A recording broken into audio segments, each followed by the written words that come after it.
जय जोहार। आप देख रहे हैं सुघड़ छत्तीसगढ़, हमारी माटी, हमारी संस्कृति और हर बड़ी खबर। आइए शुरू करते हैं आज की सुघड़ बातें। भिलाई नगर विधायक देवेंद्र यादव की मुश्किलें बढ़ गई हैं।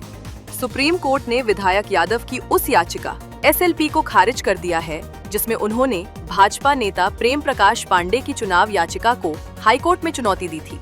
दरअसल प्रेम प्रकाश पांडे ने यादव पर चुनाव हलफनामे में संपत्ति की गलत जानकारी देने और आपराधिक मामलों को छुपाने का आरोप लगाया है। अब सुप्रीम कोर्ट से राहत न मिलने के बाद हाईकोर्ट में उनके निर्वाचन को रद्द करने की मांग वाली याचिका पर सुनवाई जारी रहेगी। कांग्रेस के दिग्गज नेता के लिए इसे बड़ा कानूनी झटका माना जा रहा है। बिलासपुर के तखतपुर में महिला अधिकारी की दबंगई सामने आई है।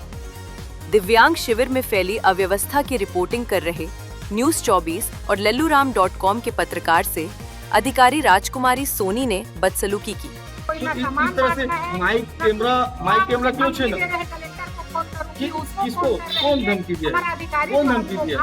कौन धमकी दिया? कौन धमकी दिया? आप बोले हैं कि मैं कलेक्टर को मार दूंगा, जिला पंचायत है कि वो हमको ये देख सकते हैं किस तरह से ये पत्रकारों से। सक्ती जिले में 23 वर्षीय युवती दिशा मरावी की मौत के मामले में पुलिस ने आरोपी योगेंद्र साहू को गिरफ्तार कर लिया है। आरोप है कि योगेंद्र युवती को जातिगत गालियां और मानसिक रूप से लगातार प्रताड़ित कर रहा था। इसी से तंग आकर दिशा ने होटल के कमरे में खुद को आग लगा ली थी, जिसकी इलाज के दौरान मौत हो गई। मृतका की मां की शिकायत पर पुलिस ने बीएनएस और एट्रोसिटी एक्ट के तहत कार्रवाई करते हुए मुख्य आरोपी को जेल भेज दिया है। छत्तीसगढ़ के मनेंद्रगढ़ में एक दर्दनाक सड़क हादसे ने 3 परिवारों की खुशियां उजाड़ दी हैं।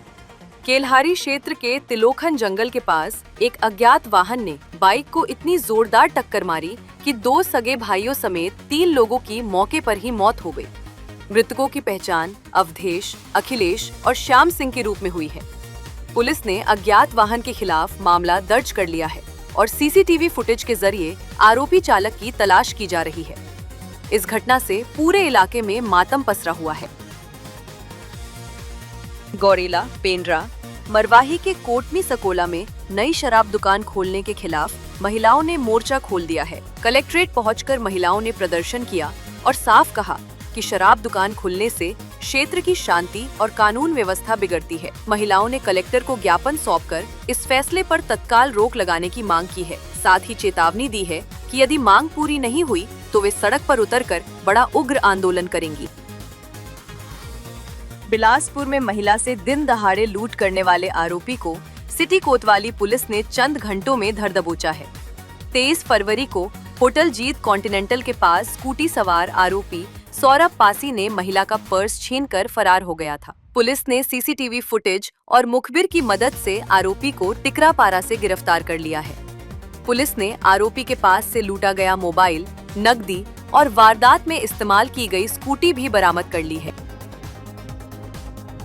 वित्त मंत्री ओपी चौधरी के बजट ने न्यायधानी बिलासपुर के विकास को नए पंख लगा दिए हैं। बिलासपुर को अब महानगरों की तर्ज पर विकसित किया जाएगा।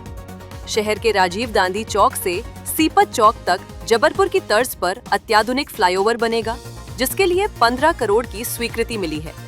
वहीं कोनी में 115 करोड़ की लागत से प्रदेश का पहला 4 मंजिला कैंसर अस्पताल तैयार होगा, जिसमें 100 बेड और वर्ल्ड क्लास रेडियोथेरेपी मशीनें लगेंगी। इसके साथ ही एयरपोर्ट के विस्तार और सड़कों के जाल के लिए करोड़ों रुपए का प्रावधान किया गया है। अब बदलेगी बिलासपुर की तस्वीर। छत्तीसगढ़ के चर्चित कोयला घोटाला मामले में एंटी करप्शन ब्यूरो एसीबी को बड़ी सफलता मिली है। 2.5 साल से फरार चल रहे आरोपी नारायण साहू को गिरफ्तार कर लिया गया है। नारायण साहू इस घोटाले के मास्टरमाइंड सूर्यकांत तिवारी और सौम्या चौरसिया के बीच पैसे के लेन देन की सबसे महत्वपूर्ण कड़ी माना जाता है। वो न केवल कोल लेवी की वसूली करता था, बल्कि रकम को सौम्या चौरसिया तक पहुंचाने का काम भी करता था। पुलिस अब रिमांड पर लेकर नारायण के नाम पर खरीदी गई बेनामी संपत्तियों और पैसों के हस्तांतरण की गहन जांच कर रही है। तखतपुर के ग्राम जारौंधा में मुख्यमंत्री ग्राम सड़क योजना के तहत बन रहे गौरव पथ में भ्रष्टाचार का बड़ा मामला सामने आया है। लगभग 38 लाख की लागत से बन रही इस सड़क में ठेकेदार और इंजीनियर की मिलीभगत से मानकों की जमकर धज्जियां उड़ाई जा रही हैं। ग्रामीणों का आरोप है कि न तो पॉलिथीन बिछाई जा रही है और न ही सीमेंट का सही अनुपात इस्तेमाल हो रहा है। निर्माण स्थल से इंजीनियर नदारद हैं और मजदूर मनमाने ढंग से काम कर रहे हैं। सरपंच और जनप्रतिनिधियों ने अब इस मामले की उच्च स्तरीय जांच और दोषियों पर कार्रवाई की मांग की है। गौरेला, पेंड्रा, मरवाही की तिपान नदी रेत माफियाओं के चंगुल में है। मरवाही वन मंडल के पिपरिया क्षेत्र में दिन रात सैकड़ों ट्रैक्टरों से अवैध उत्खनन धड़ल्ले से जारी है।